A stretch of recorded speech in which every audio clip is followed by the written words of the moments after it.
시장의 시그널을 짚어보고 수익을 만들어가는 시간. 안녕하세요. 마켓 시그널 온앤오프의 진행을 맡은 이채윤입니다. 어제에 이어서 오늘까지도 기분 좋은 지수의 흐름이 이어지고 있습니다. 시가총액 상위주들의 움직임이 특히나 두드러지고 있는데요. 미국의 2월 소매 판매 지수는 예상치를 하회한 수준으로 발표가 되었고요. 환율 움직임도 비교적 안정적인 수준에 있습니다. 전문가님께서 12월부터 주셨던 분석들이 딱딱 맞아 떨어져 가고 있다 하는 시장이 되겠는데요. 오늘 정재훈 전문가님과 함께하겠습니다. 전문가님 어서 오세요.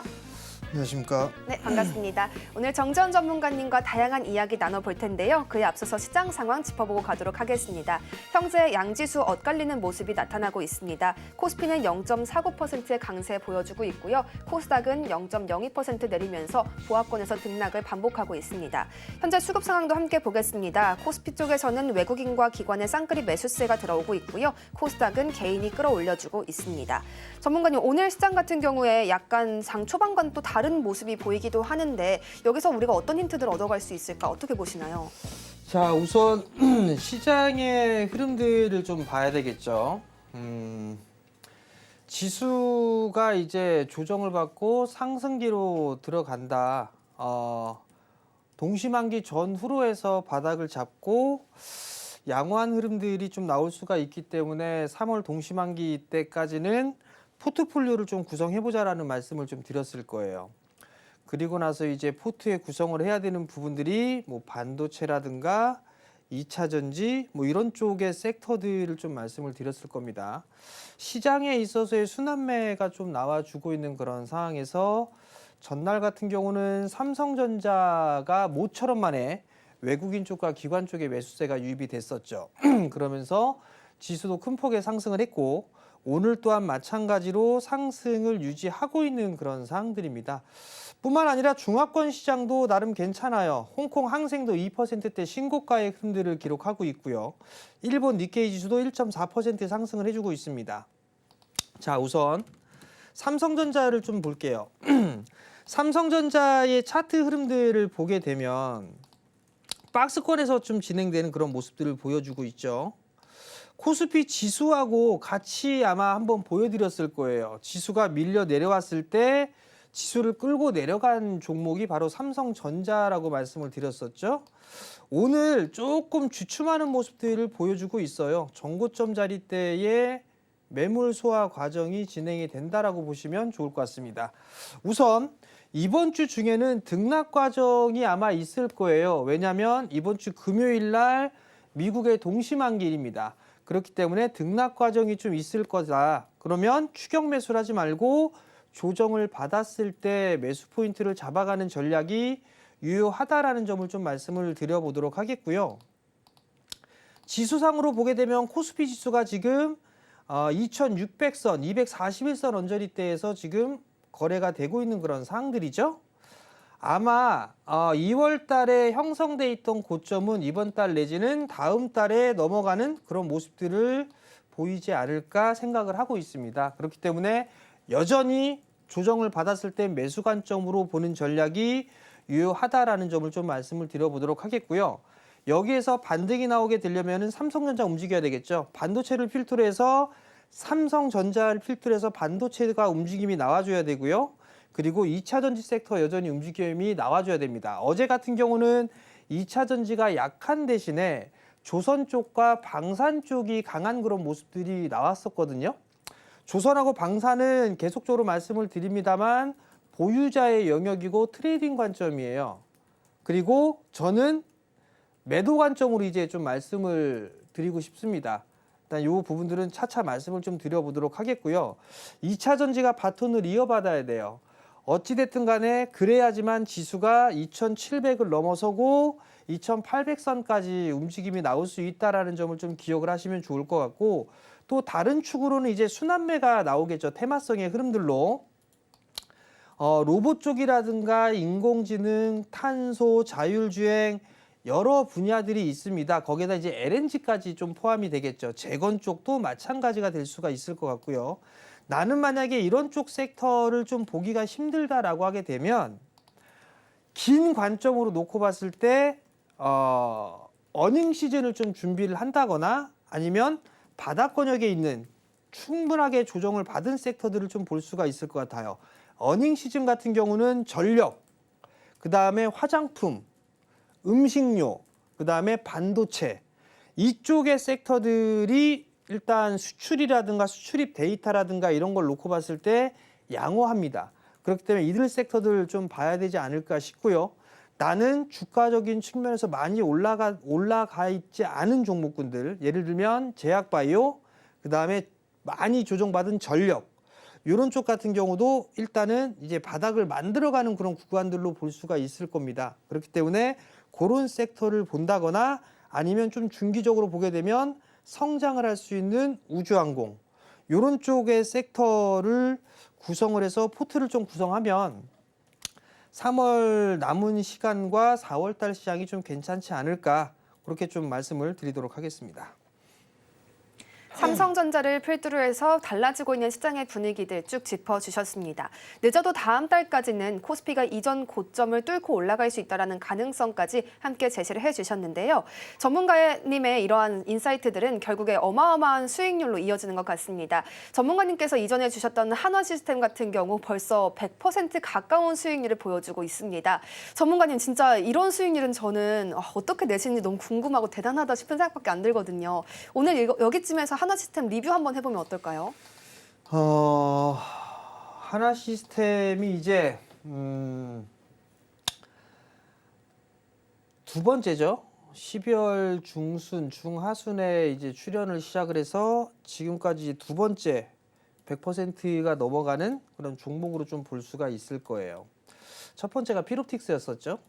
두 번째가 이제 하나시스템을 놓고 볼 수가 있을 것 같은데, 우선 중요한 부분들을 보면 12월 말경에 아마 말씀을 드렸었고, 그 이후에도 한 두 번 정도 더 말씀을 좀 드렸을 겁니다.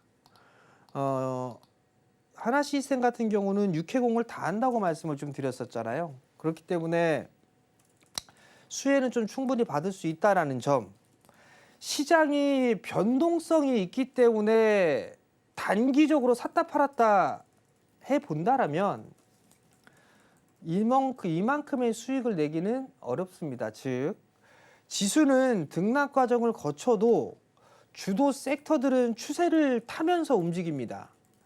그런 대표적인 것들이 방산 쪽하고 조선 쪽이죠. 그러면 추후에 나올 수 있는 섹터를 잡아가는 게 좋을 거예요. 지금 하나시스템 이제 역대 사상 최고가입니다. 지금 구간에서는 이렇게 얘기하죠. 이제 보유자의 영역이다. 지금 따라 들어가는 거는 아니다라는 거. 이 부분들을 좀 말씀을 드리고 싶고요. 이렇게 올라갈 수 있는 종목군들 많습니다. 여전히 있습니다. 오늘도 종목을 좀 준비를 했는데 실시간 시청자 수가 그렇게 많지가 않아요. 제가 실시간 시청자 수가 얼마만큼 되면 제가 종목 오픈 다 한다고 얘기했는데 들어오질 않더라고요, 유튜브로. 그래서 지금까지 종목 언급을 안 했는데 오늘도 이렇게 올라갈 종목을 좀 준비를 했어요.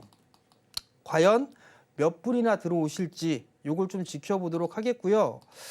하나시스템 같은 경우는 지금 조선 쪽에 있어서의 이슈까지 좀 맞물리면서 상승을 하고 있죠. 하나오션도 다시 또 치고 가는 그런 모습들이 나와주고 있고, 근데 이런 종목군은 너무 많이 올라갔어요. 그렇기 때문에 엔진 쪽을 좀 보자라는 말씀을 좀 드렸었죠. 이것도 일단 많이 올라갔어요. 그러면 이제 다음번에 올라가 있는 섹터가 무엇이 있을까, 우리는 그거를 좀 찾아야 되는 그런 사항들이고, 하나 시스템을 좀 보게 되면 추가적으로 상승 시도는 나올 거예요. 추가적인 상승 시도가 나오게 된다라면 여기에서는 만약에 가게 되면 한 47,000원에서 한 5만 원 정도 대, 그 정도 때까지는 갈 수가 있는데, 그거 먹으려고 리스크가 있는 것들을 들어가는 건 좀 그렇죠. 그러면 다른 종목군들을 보는 게 좋을 겁니다. 그리고 사고 팔고 해본들 수익 안 난다는 거, 돈 안 된다는 거, 그 점까지 좀 말씀을 드리도록 하겠고요. 많이들 들어오셔서 제가 준비한 종목군들 받아보셨으면 좋겠습니다. 제가 전문가님께 이 한화 시스템 급등 나올 때마다 이제 팔아야 되나요? 이렇게 여쭤본 적이 있었는데요. 전문가님께서는 항상 더 갈 거다, 좀 가지고 있어라 이렇게 말씀을 해주신 바가 있었습니다. 역시나 전문가님 말씀대로 또 한 번 고점을 뚫는 그런 모습이었는데 이 한화 시스템의 사례를 통해서 알 수 있듯이 단기적인 사고 팔고의 반복보다는 조금 더 중장기적으로 보유해가면서 그 지수의 조정까지 견뎌가는 모습 함께 가져가면 좋겠다는 부분 가져갈 수가 있겠습니다. 전문가님, 한화그룹 관련해서 한번 짚고 가면 좋을 것 같은데요. 이 하나그룹이 필리조선소에 이어서 이제는 오스탈의 지분 인수까지 추진한다는 소식 함께 전해졌습니다. 미국 진출을 위한 그 발판을 확대해가는 모습이 되겠는데요. 전문가님, 이 그 모멘텀이 즉각적으로 좀 반영이 될지도 궁금하고요. 된다면 어느 종목으로 보는 게 좋을까요? 우선 지금 조선 하나그룹주들은 다 연관이 있어요. 근데 이제 중요한 건 주가의 위치라고 좀 볼 수가 있을 것 같은데, 우선 하나오션 같은 경우를 좀 보게 되면 87,000원대 신고가를 기록하고 난 이후에 지금 다시 이제 살려 놓으려고 하는 그런 모습이거든요. 근데 만약에 요 돌파 시도가 나와줘야 돼요. 이게 나오지가 않는다라면 아마 박스권 그 정도의 흐름들이 좀 나오지 않을까 싶어요. 그러면 이들 종목군들을 좀 대처할 수 있는 부분들이 엔진 쪽이라고 말씀을 좀 드렸었잖아요. 뭐 STX 엔진이라든가 아니면 하나 엔진 뭐 이런 쪽으로 좀 볼 수가 있을 것 같은데, 뭐 엔진 쪽은 그래도 좀 괜찮을 것 같아요. HD 현대마린 엔진 같은 경우도 지금 추가적인 상승 시도가 좀 나올 수가 있어 보이고요. 근데 하나오션 같은 경우 만약에 지금 제가 왜 많이 올라가 있는 종목군들을 좀 조심하냐면 3월 말부터 공매도가 좀 재개가 돼요. 그러면 외국인들 이제 기관이 됐든 외국인이든 공매도가 이제 하겠죠. 그럼 롱숏이 진행이 될 거란 말이에요. 그럼 많이 올라간 쪽 같은 경우는 숏을 칠 거고 많이 빠져 있는 쪽 같은 경우는 롱을 칠 거란 말이에요. 그러면 하나오션이나 하나에어로나 이런 조선 쪽과 방산 쪽 섹터 같은 경우 너무 많이 올라가 있는 그런 부분들이기 때문에 대응의 영역이 좀 필요하지 않나 싶어요. 왜 그러냐면 지난주 수요일 날에도 이게 변동성이 상당히 좀 커지는 그런 모습들을 보였었잖아요. 조선 쪽뿐만 아니라 방산 쪽도 마찬가지로 변동성을 좀 키우는 그런 모습이었거든요. 근데 어찌됐든 하나오션 같은 경우는 지금 미국 시장 쪽에 있어서의 흐름들이 너무 이제는 좀 많이 올랐던 부분들이기 때문에 이제 다음 타순으로 움직일 수 있는 것들을 서서히 준비를 해 가면서 이들 종목군들은 좀 트레이딩 관점으로 보는 게 어떨까, 그렇게 좀 말씀을 드리고 싶고요. 나는 그래도 조선방산이야 라고 한다라면 엔진 쪽, 이쪽이 그나마 좀 괜찮지 않을까? 그런 점을 좀 말씀을 드려보도록 하겠고, 아니면 현대마린솔루션 같은 경우가 많이 빠졌어요. 많이 빠지고 돌아가는 그런 모습들을 보이고 있으니까 이런 종목군들을 좀 보는 게 좋지 않을까, 그 정도 좀 말씀을 드려보도록 하겠고, 지금은 보유자의 영역이고 이렇게 올라갈 종목을 이제부터는 선점을 해 나가야 된다, 그렇게 좀 말씀을 드리도록 하겠습니다. 한화의 오스탈 지분 인수 소식은 한화그룹주 전반에 온기로 작용할 수 있다라고 이야기해 주시면서요. 다만 현재 높은 주가 레벨이 있기 때문에 그 수혜가 좀 한정적일 수 있다는 점 다시 한번 짚어주셨습니다. 차라리 눈을 돌려서 엔진 쪽을 보라는 조언까지 함께해 주셨습니다. 전문가님, 오늘 정말 제약바이오의 날인가 싶을 정도로 관련 종목들 잘 가고 있는 모습도 포착이 되거든요. 아스트라제네카와 수출 계약을 맺은 알테오젠 같은 소식도 있었는데 규모는 2조 원 수준이라고 합니다. 알테오젠뿐만 아니라 전반적인 이런 훈풍이 돌고 있는 상황에서 제약바이오 모아가라는 전략 유효한가요? 제약바이오 섹터 알테오젠 참고로 절반 팔았습니다. 여러분들한테도 다 말씀을 드렸을 거예요. 12월 달에 30만 원 이하로 모아놓으면 돈 될 겁니다 라고 말씀을 드렸을 겁니다. 50%가 넘었어요. 50%가 넘은 그런 상황이라 오늘 절반 매도했습니다. 이 점 좀 미리 말씀을 좀 드려보도록 하겠고요. 줄줄이 흐름들이 좀 나오겠죠. 수출 계약이라든가 이런 부분들이 나올 겁니다. 근데 자, 제약바이오 섹터 쪽에 있어서 우려하고 있는 거, 긍정적인 거, 요거를 좀 말씀을 드릴게요. 저는 제약바이오 섹터를 4월 달 정도부터 좀 보려고 하고 있거든요. 벚꽃 필 때쯤, 3월 말부터 피잖아요, 벚꽃이. 근데 우려가 되는 부분들은 HLB 그룹주들이에요. 왜 그러냐면 이번 주에 HLB가 FDA 심사 결과가 나옵니다. 만약에 잘 나왔으면 좋겠지만 이 보유하고 계신 분들이 있을 거니까 잘 나왔으면 좋겠어요. 결과가. 근데 만약에 안 나오게 되면 이렇게 밀렸단 말이죠. 이렇게 올라갔으면 좋겠어요. 근데 만약에 잘 안 되면 이런 식의 흐름들이 나올 수도 있습니다. 그게 저는 우려감인데 왜 그러냐면 HLB는 이게 뉴스 플레이나 이런 것들을 너무나 많이 해왔어요. 그런 부분들이기 때문에 전 좀 부담스럽습니다. 그럼 만약에 HLB 쪽이 안 좋게 된다면 제약바이오 쪽의 투심을 조금 꺾이는 그런 모습들이 나올 수가 있어 보여요.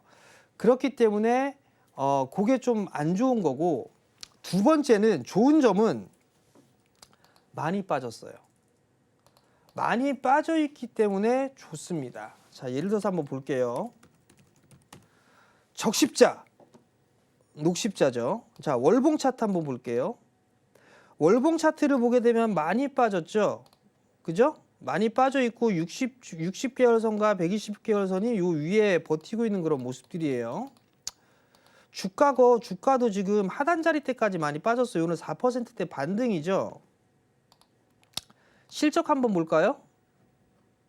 녹십자의 실적을 보게 되면 적자를 4분기 때 기록을 했지만 연간 기준으로 실적이 우상향하고 있는 그런 모습들이 나와주고 있어요. 녹십자뿐만 아니라 상당히 많이 있습니다. 뭐 유한양행 같은 경우도 실적이 늘어나죠. 올해 500억대가 800억대가 20년도에 최고 실적이었다면 올해는 1200억대예요.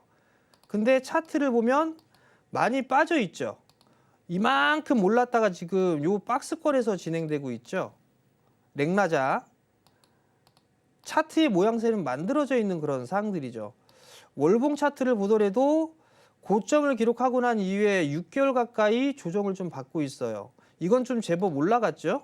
이런 쪽의 종목군들 나빠 보이지는 않습니다. 그리고 또 다른 종목을 보게 된다면 스팜, SK바이오팜. SK바이오팜 뭐 올라간 거 있나요? 올라간 거 없어요. 올라간 거 없는데 지금 7개월째 조정입니다. 일봉 차트를 봐도 이 구간에서 박스권에서 진행이 되고 있죠. 실적을 한번 볼까요?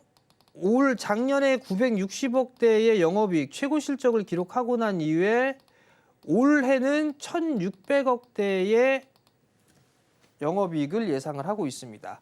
매출 성장 또한 30% 이상 성장을 할 것으로 예상을 하고 있어요. 즉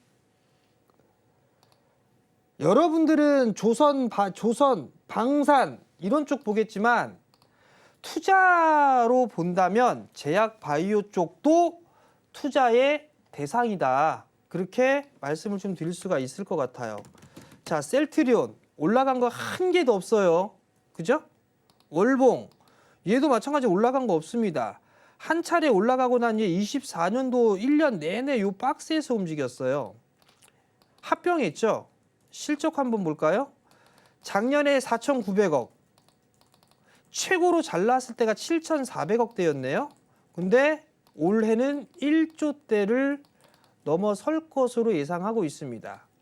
셀트리온 월봉 차트예요. 올라간 거 없죠. 즉 제약바이오 쪽 섹터도 이제는 투자의 대상으로 봐야 된다. 근데 이게 제약바이오 쪽이 좀 약했던 게 미국에서 이 제약 쪽 같은 경우도 지금 그 관세에 대한 얘기들이 좀 있었잖아요. 그러한 부분들 때문에 오르지 못하고 있는 부분들이 아닌가 싶어요.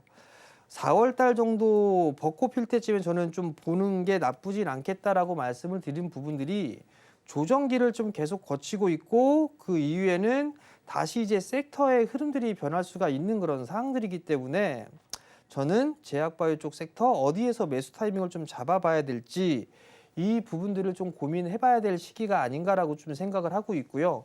투자로 보게 된다면 제약바이오 쪽 섹터들도 투자의 대상이 될 수 있다. 그 점을 좀 말씀을 드리고 싶고요. 나는 신약 개발 쪽이나 이런 쪽 보고 싶어라고 하게 되면 알테오젠이 지금 기술 수출이나 이런 게 있죠. 로열티 수치 받죠.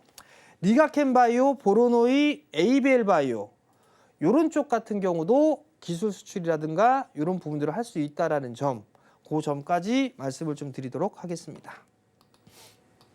제약바이오는 벚꽃이 피는 시기부터 바라보면 좋다 이런 말씀도 주셨는데요. 많이 빠져있는 종목군이라는 점 다시 한번 언급을 해주시면서 관련 종목들의 차트와 재무 구조까지 함께 분석해 주셨습니다. 지금 유튜브 채팅창에서 정지훈 전문가님과 8년을 함께해서 정말 큰 수익 냈다 이런 말씀 주시는 분도 계십니다. 저희 방송을 통해서 전문가님의 전략 가득 안아가시길 바라겠습니다. 전문가님, JW 생명과학 좀 종목 상담이 들어와 있어서 질문을 드릴게요. 11,250원에 매수하셨고 비중 10% 가져가고 계십니다. 121선을 돌파하고 좀 쭉쭉 오르다가 오늘 살짝 주춤한 모습이에요. 이제 본격적으로 탄력 받는 건지 아니면 여기서 어떤 전략을 더해가야 되는지 궁금합니다. 자, 일단 JW 생명과학을 좀 보면 실적은 나오는 기업이에요. 20년도에 거의 400억 가까이 영업이익을 좀 기록했다가 올해는 360억 정도 기록을 했습니다. 성장을 해 나가고 있는 그런 사항들이에요. 근데 주가는 못 올랐죠. 지금 보게 되면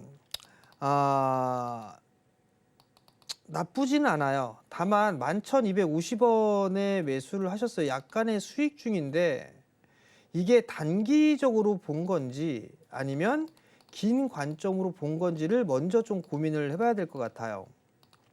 우선 짧게 봤다라면 요 구간대가 저항이 되겠죠.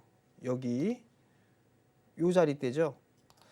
요 12,000원 언저리대 요 구간대가 이탈돼 있던 저점 자리대고 저항이죠. 그때 요게 저항 자리대로 볼 수가 있을 거예요. 그러면 요 구간대에서는 일부 좀 챙겨줘야겠죠. 단기적으로 보셨더라면. 자, 그러면 길게 봤어요. 길게 봤으면 주봉이나 월봉을 볼 수가 있겠죠. 월봉 차트를 보게 되면 20개월 선이 요 위에 딱 버티고 있는 그런 상황들이거든요. 시간이 조금 필요할 것 같아요. 주봉을 봐도 마찬가지고 다만 하락 추세대를 벗겨낸 그런 상황들입니다. 그러면 이건 좀 여유 있게 보게 된다라면 기본적으로 13,000원짜리 때까지는 움직임이 나올 수가 있을 거예요. 그렇기 때문에 이런 부분들을 13,000원짜리 때를 기다려보는 게 좋을 것 같고요. 제약바이오 쪽 섹터는 그냥 전통 제약주들, 뭐 예를 들어서 임상을 해서 신약 개발을 하고 거기에 있어서 모멘텀이 나오고 이런 부분들이 있다면 좋겠지만 일반 제약주들 같은 경우는 그렇게 썩 강한 탄력이 나오지는 않습니다.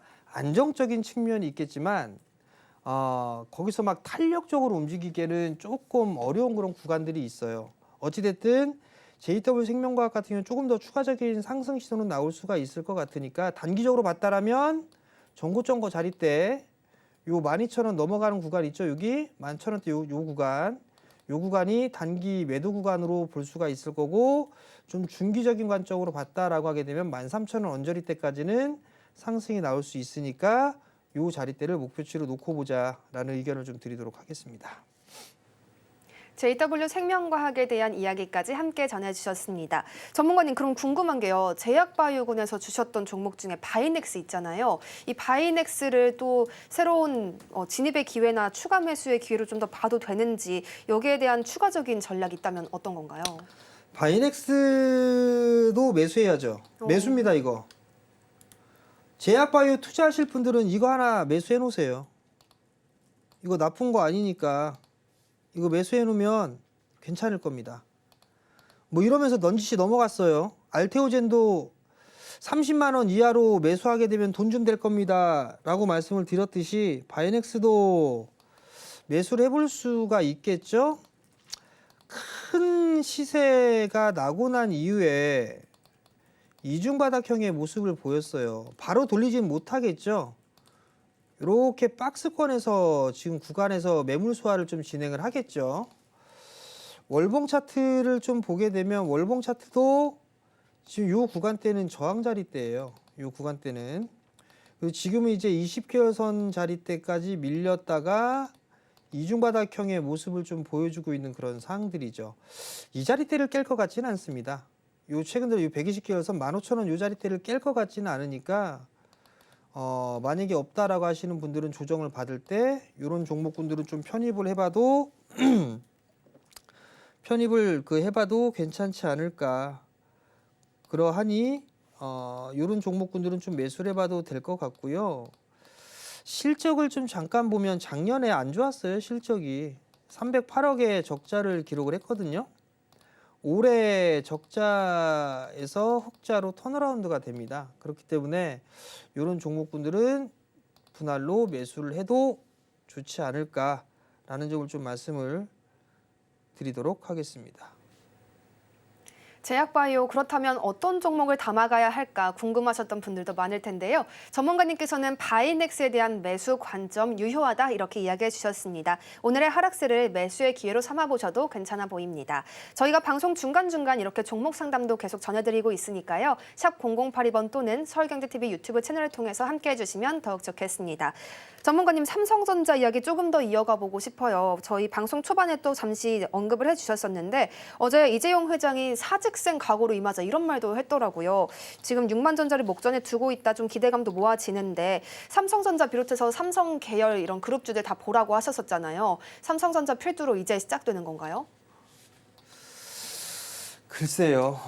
삼성전자의 주가는 좀 바닥이 나갔다라고 볼 수가 있을 거예요. 일단 자사주 매입도 하고 있고 그런 부분들이 있어서 하단 자리 때는 좀 나왔다라고 보여지고요. 다만 이제 여기서 봐야 될 부분들은 우선 낸드 가격 인상에 대한 부분들이 있겠죠. 그러면 요거는 호재로 좀 볼 수가 있겠죠. 그리고 두 번째는 HBM 엔비디아에서 실사했죠. HBM.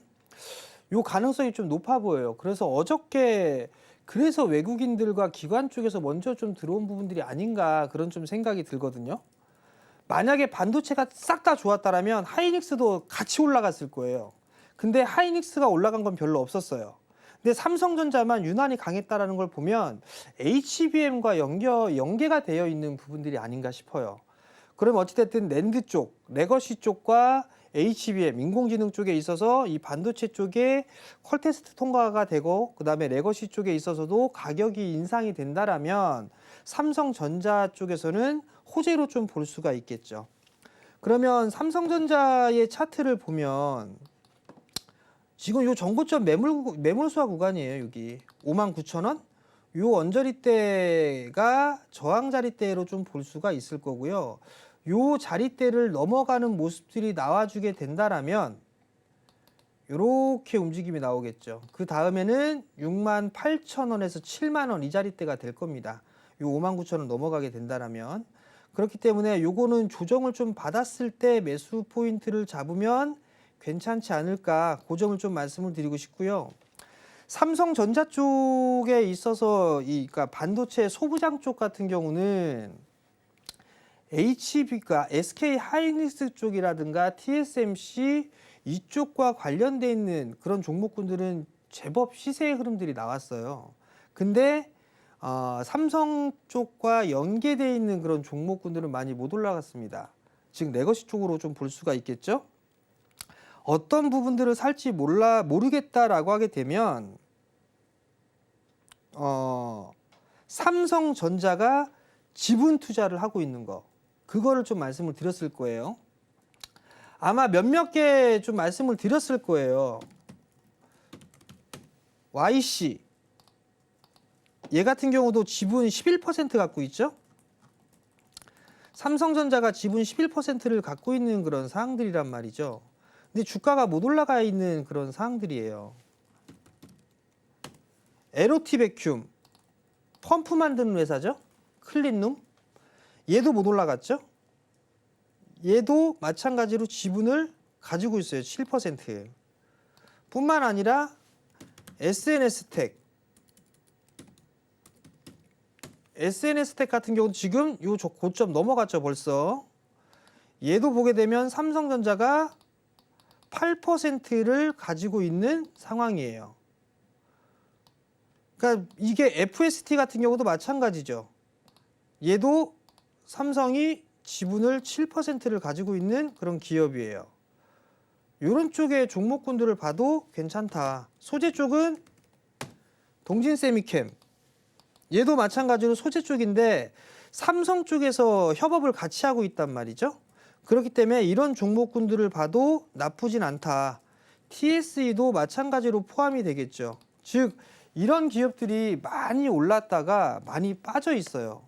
그래서 못 올라가 있는 그런 상황들이란 말이죠. 그 이외에 좀 보게 된다라면 DDR5 쪽에 있어서 기판 쪽에 심텍이라든가 아니면 TLB 뭐 이런 기업들도 나쁘지는 않아 보여요. 그리고 유리기판이 올라가고 난 이후에 함께 움직였었던 부분들이 순차적으로 움직였던 게 주문형 반도체 쪽이 움직였었죠. 칩 관련주들. 그런 쪽의 종목군들도 순환매가 나올 수가 있을 거예요. 그 부분들을 왜 말씀을 드리냐면 예를 들어서 좀 보게 되면 자 에이징랜드 같은 경우를 한번 볼게요.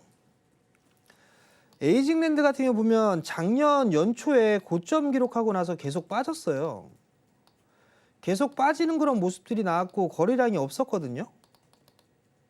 이건 삼성계열 쪽은 아니잖아요. 근데 보면 거래량이 늘어나면서 한 차례 시세가 나왔고 두 번째 나왔어요. 그리고 거래량이 감소를 하고 있는데 주가는 급락이 아니라 하방 경직을 보이고 있는 그런 상황들이거든요. 그러면 이 구간대에서 누가 어느 정도 매수를 해놨다고 볼 수가 있어요. 그리고 나서 이제 최근 들어서 이중바닥형의 모습들을 보여주고 있죠. 그러면 이런 종목군들 같은 경우 거래량이 나오게 된다라면 이렇게 움직임이 나올 수가 있습니다. 즉 주문형 반도체 쪽이 다 이래요 지금. 퀄리타스 반도체가 먼저 움직였죠. 그러면서 자람 테크놀로지 얘도 마찬가지로 거래량이 잡혀 있어요. 텔레칩스도 잡혀 있는 그런 모습들이죠. 그러면 제주 반도체도 잡혀 있고 그러면 이런 종목군들이 순환매가 나오면서 한 번씩 다 쳐줄 수가 있을 거예요.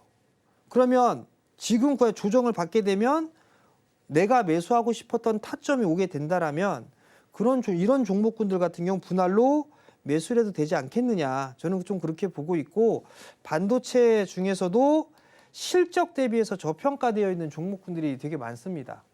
그렇기 때문에 그런 종목군들도 함께 찾아보면 좋지 않을까 그렇게 좀 말씀을 드리도록 하겠습니다. 삼성전자에 대해서는 그 바닥이 좀 확인되었다고 봐도 무방하다 이런 이야기를 해주셨고요. 각종 호재들을 기반으로 외국인과 기관의 수급을 끌어당기고 있다는 점도 함께 분석해 주셨습니다. 또 삼성전자가 지분 투자하고 있는 기업 보라는 이야기 저희 방송과 함께하는 분들이라면 익히 들어서 알고 계실 텐데요. 오늘 한 번 더 짚어주시면서 앞으로 상승 가능성이 있는 종목까지 함께해 주셨습니다. 전문가님 지금 유튜브 채팅창도 한번 보셔야겠어요. 전문가님에 대한 정말 칭찬이 자자한 지금 상황이거든요. 저 유튜브 실시간 시청자 수에 따라서 전문가님의 공략주 공개 여부가 결정이 되기 때문에 또 많은 참여까지 부탁을 드리겠습니다. 전문가님 이번 주에 빅 이벤트 중에 마이크론의 실적 발표도 예정이 되어 있잖아요. 이 실적 발표에 따라서 삼성전자에 또 어떤 영향 줄지도 궁금하거든요. 전문가님 관점은 어떠실까요? 뭐 마이크론 테크놀로지 전망이 좋겠죠. HBM도 공급하고 있고 반도체 쪽 가격도 올라가고 하게 된다라면 오히려 저는 좀 긍정적인 요인으로 봐야 되지 않을까 싶습니다. 그렇기 때문에 반도체 쪽에 있어서의 순환매는 좀 계속될 수 있지 않을까 그렇게 좀 예상을 하고 있는 그런 사항들입니다. 뭐 밀리면 매수 기회로 좀 삼으면 되지 않을까라는 점을 좀 말씀을 드리고 싶고요. 중요한 건 종목 상담을 하거나 이럴 때 그 추가 매수를 권하거나 이런 사람들의 시황관과 추가 매수하지 말고 그냥 갖고 있다가 반등시 매도하라고 하는 시황과는 엄연히 다릅니다. 반등시 매도하고 추가 매수를 안 하는 부분들은 시장의 지수에 있어서 안 좋게 보는 거예요, 시장을. 근데 저는 계속 제가 모르는 종목군들을 빼고 나서는 전부 다 추가 매수 말씀을 좀 드리거든요. 왜냐하면 지수는 올라갈 거기 때문에 그래요. 지수는. 계속적으로 말이 아직도 한 번도 안 바뀌었습니다. 조정은 무조건 매수예요. 2,700 넘어가고 2,800대 넘어갈 걸로 저는 보고 있어요. 그리고 나서 그 위에서 매도를 하고 나오는 구간이란 말이에요, 지금이. 그러면 반도체 쪽이 움직임이 나와줄 수밖에는 없어요. 반도체가 더 움직여줘야 돼요. 왜? 삼성전자가 지수를 끌어내렸기 때문에 삼성전자 올라가줘야 됩니다. 뭐 마이크론 테크놀로지 실적이나 전망 때문에 밀렸다? 그래서 삼성전자가 밀렸다라고 하게 되면 반도체 소부장 포함해서 다 매수 관점으로 봐야 되는 전략이 맞지 않겠나라는 점을 좀 말씀을 드리고 싶고요. 지가 밀려봤자 얼마나 밀리겠습니까? 그렇기 때문에 너무 뭐 두려워할 필요성은 없을 것 같고, 좋게 나오면 플러스 알파의 수익률을 얻을 수 있고, 안 좋게 나와서 빠졌다라고 하게 되면 매수의 기회를 삼으면 된다. 이렇게 좀 생각하면 좋을 것 같습니다. 지수에 대한 믿음을 바탕으로 또 추가 매수 관점도 여러 번 제시를 해주고 계십니다. 전문가님의 분석과 함께 하시면서 그 수익의 기회까지 가져가시면 더욱 좋겠습니다. 전문가님, 다음으로는 2차 전지단에 대한 이야기도 조금 해볼까 싶은데요. 이 BRD에서 전기차를 5분 만에 충전할 수 있는 기술을 선보이겠다, 이런 이야기도 나온 바가 있었고요. 또 CATL의 실적까지 잘 나온 바가 있었습니다. 외국인 수급이 좀 들어오고 있는 2차 전지단인데 간밤에 사실 테슬라가 한번 빠진 게 좀 우려가 되기는 하거든요. 여기서 전문가님의 전략은 어떨까요? 일단 첫 번째는 테슬라하고 왜 2차 전지하고 엮는지를 모르겠고요. 첫 번째는. 두 번째는 중국 쪽에서 뭐 5분 만에 뭐 충전을 하는 뭐 기술을 내놓고 뭐 이런 얘기들이 있어요. 근데 전 100% 다 그 기사를 믿지는 않습니다. 왜냐하면 질러놓고 나서 출시도 못하는 그런 부분들도 많거든요. 그래서 진위 여부는 좀 확인할 필요성은 있지 않나라고 좀 생각을 하고 있고요. 테슬라 같은 경우는 전형적인 오너 리스크예요. 머스크를 싫어하는 그런 부분들이 좀 많이 늘어나고 있죠. 그러면서 테슬라 자동차를 사지 말자라는 그런 정서들도 좀 생기고 있는 그런 모습들이고요. 저 같아도 싫어할 것 같습니다. 왜냐하면 열심히 일하고 있는데 해고를 하고, 그래서 누가 좋아할까요? 그런 좋아할 수는 없을 거예요. 그럼에도 불구하고 저는 테슬라를 샀습니다. 일단 기술적인 반등을 노리려고 좀 매수를 했는데 약간 손실 중이에요. 참고하시고. 테슬라 쪽의 부분들은 일단 뭐 2차 전지 쪽 섹터를 그쪽으로 엮는 것보다는 오히려 다른 쪽으로 좀 엮는 게 낫지 않을까, 그런 좀 말씀을 드리고 싶은데, 뭐냐면 차트를 보시면 이 앨범알 차트예요. 이게 리튬 기업이거든요. 리튬 기업인데 얘를 왜 보려고 하냐면 국내에 LG에너지 솔루션이 있어요. 이 LG에너지 솔루션을 좀 보게 되면 아래가 LG에너지 솔루션이고요. 위에가 앨범알이에요. 주가가 저점을 친 시기가 비슷해요. 그리고 나서 반등이 나와줬고요. LG에너지 솔루션도 반등이 나왔고요. 주가가 밀려 내려왔을 때, 앨범알이 밀려 내려왔을 때 LG에너지 솔루션도 같이 밀려 내려왔어요. 그리고 나서 앨범알이 이제 다시 상승 시도가 나와주고 있거든요. 그러면 LG엔솔도 상승 시도가 나와줘야 되지 않을까. 그렇기 때문에 차라리 앨범알을 좀 보는 게 어떨까, 함께 보는 게 어떨까라는 점을 말씀을 좀 드려보도록 하겠고요. 두 번째는 모르겠습니다. 일단 이 프로그램을 통해서도 좀 말씀을 드렸지만 미국과 협업을 할 수 있는 그런 섹터들이 나중에는 좋은 결과를 얻을 거다라고 저는 생각을 하고 있어요. 그게 이제 대표적으로 조선방산이잖아요. 2차 전지 쪽에 있어서 얘기가 나오고 있는 게 중국 배터리를 규제하는 법안이 하원을 통과를 했죠. 상원도 마찬가지로 통과를 무난하게 할 걸로 예상을 하고 있어요. 이거 호재죠. 일단 하원에 대한 통과됐다는 얘기는 이미 나왔습니다. 지난주에. 그리고 두 번째는 IRA 법안 폐지에 반대를 하는 공화당의 의원이 21명이에요. 하원 쪽에서는 공화당 쪽이 인원이 4명이 많거든요. 근데 이 중에서 반대하는 사람들이 생기게 되면 통과가 안 됩니다. 그렇기 때문에 아마 이 부분들도 언급이 좀 있을 거예요. 지금 트럼프 대통령 뭐 연설하거나 뭐하고 했을 때 지금 2차 전지 얘기는 지금 전혀 얘기가 없는 그런 사항들입니다. 그런 측면으로 놓고 봤을 때 2차 전지 쪽 섹터는 빠질 만큼 빠졌다라고 좀 보고 있는 게 제 생각이고요. 그리고 지수를 끌어내린 원흉도 어찌됐든 2차 전지의 역할도 한몫했다라고 좀 생각을 하고 있거든요. 그게 무슨 얘기냐면 이것도 또 차트를 좀 보고 말씀을 좀 드려보면 자, 요 위에 거는 요 위에 차트는 코스닥 차트예요. 이 아래는 에코프로 BM이에요. 주가가 고점을 치고 난 이후에 밀려 내려왔을 때는 같이 밀려 내려왔어요. 그리고 나서 반등이 나왔을 때 같이 움직였죠. 이 구간대부터 이 구간대부터 달라지기 좀 시작을 했었는데 어찌됐든 지수가 끌어내리고 있는 주 원인 중에 하나가 2차 전지였어요. 그러면 이 코스닥 지수가 이 770 요 자리대를 넘어서 800으로 넘어가기 위해서는 2차 전지가 움직일 수밖에 없어요. 움직여야지만 가능합니다. 그렇기 때문에 지수가 움직이는 역할을 보여주려면 2차 전지가 움직여야 된다. 그러면 어떤 이슈로 움직일래? 라고 하게 되면 미국과의 협업, 그 다음에 작년 대비해서 올해 기저효과, 실적에 대한 부분은 작년보다 나빠질 수는 없어요. 기저효과라는 부분들이 생길 거고 최근에 수출입 데이터를 보게 되면 점진적으로 개선되는 모습들이 나타나고 있습니다. 그렇다는 얘기는 지금 여전히 그러니까 암흑기는 벗어나고 있다. 이렇게 좀 봐도 될 것 같거든요. 그렇기 때문에 2차 전지 쪽 섹터도 관심 있게 봐야 되지 않겠느냐라는 게 제 생각입니다. 3월 달에는 동시만기 때 전후로 해서 포트폴리오를 구성해야지만 그 이후에 수익을 극대화할 수 있을 거라고 말씀을 드리고 있습니다. 지금 포트 꾸리셔야 돼요. 이런 쪽으로 꾸려야 수익이 날 수가 있다는 거. 물론 테마성의 흐름들, 변동성이 크거나 한 부분들도 일정 부분들은 필요하겠죠.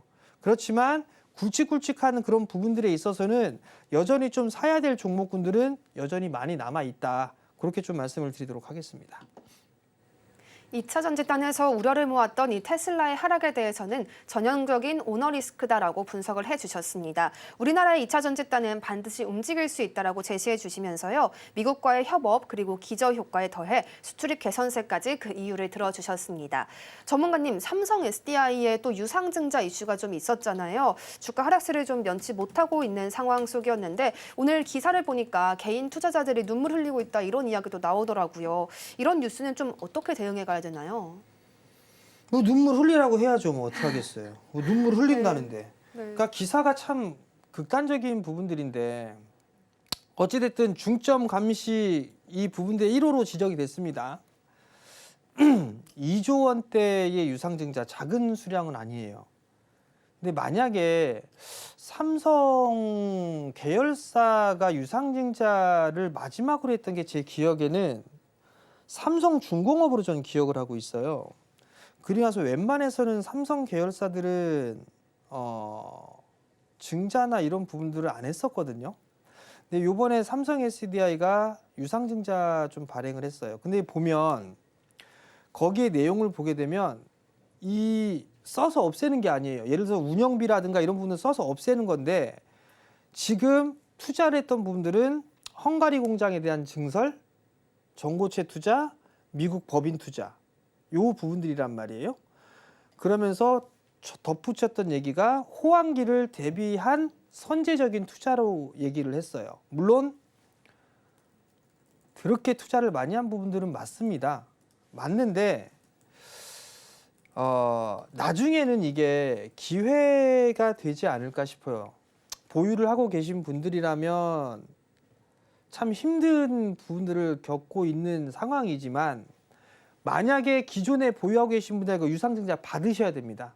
이거 유상증자 받는 게 분명히 좋으실 거예요. 그리고 나중에 보면 아마 웃게 되지 않을까라고 좀 생각을 하고 있는데 대표적인 걸로 보면 삼성중공업이 있어요. 이 삼성중공업이 이때 당시에 감자하고 유상증자까지 단행했습니다. 21년도에. 21년도에 유상증자 단행하고 나서 주가가 안 좋았어요. 안 좋았다가 지금 이만큼 올라간 겁니다. 이 6,000원짜리가 2배 이상 올라간 거잖아요. 저는 삼성 SDI 이런 가능성 충분히 있다라고 좀 보고 있습니다.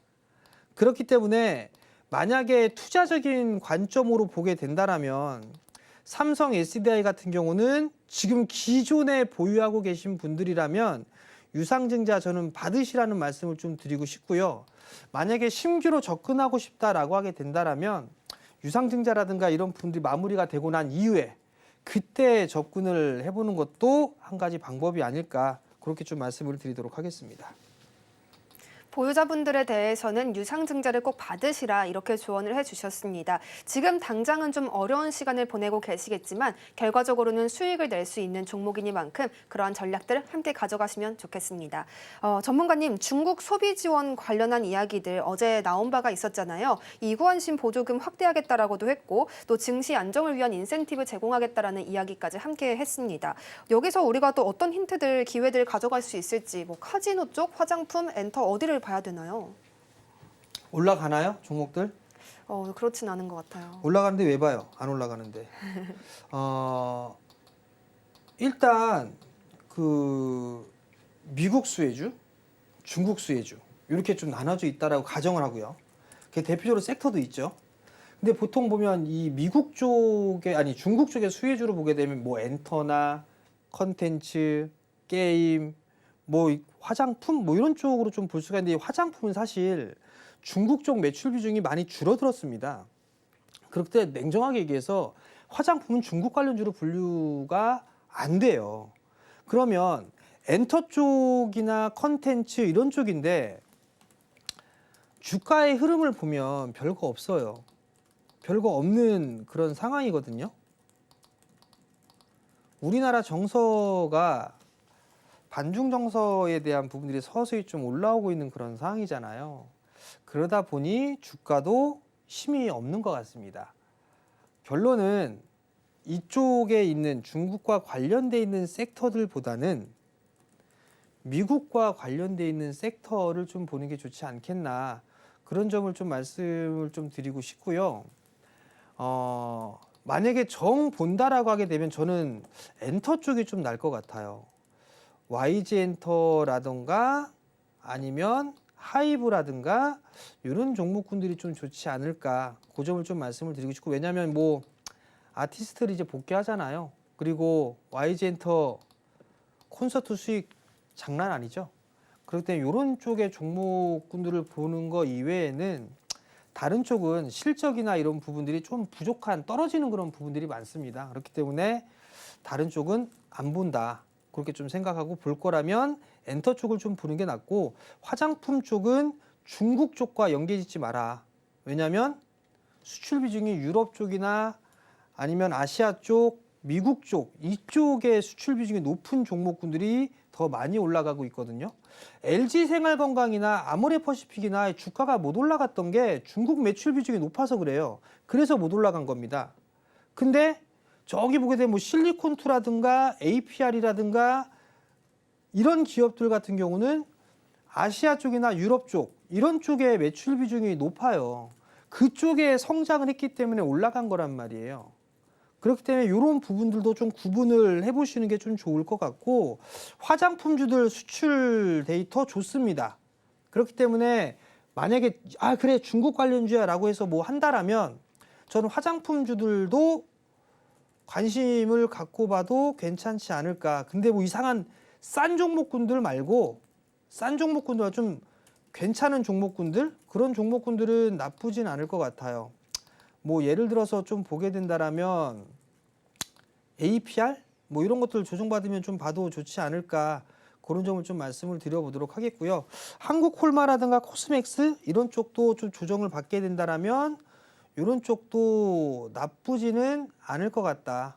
그렇게 좀 말씀을 드리도록 하겠습니다. 중국 수혜주를 꼭 보고 싶으시다면 실적이 제대로 나올 것으로 예상되는 엔터주와 화장품주 사이에서 또 옥석 가리기를 가져가는 것이 좋겠다라는 힌트들 함께 해주셨습니다. 오늘 저희가 준비한 내용은 여기까지입니다. 오후장에서도 성공 투자 이어가실 수 있길 바라겠습니다. 본 방송에서 제공하는 정보는 투자 판단에 대한 조언일 뿐 가치 판단과 상승 하락을 보장하지 않습니다. 저희는 내일 이 시간에 다시 한번 찾아뵙겠습니다. 함께 해주신 여러분 고맙습니다.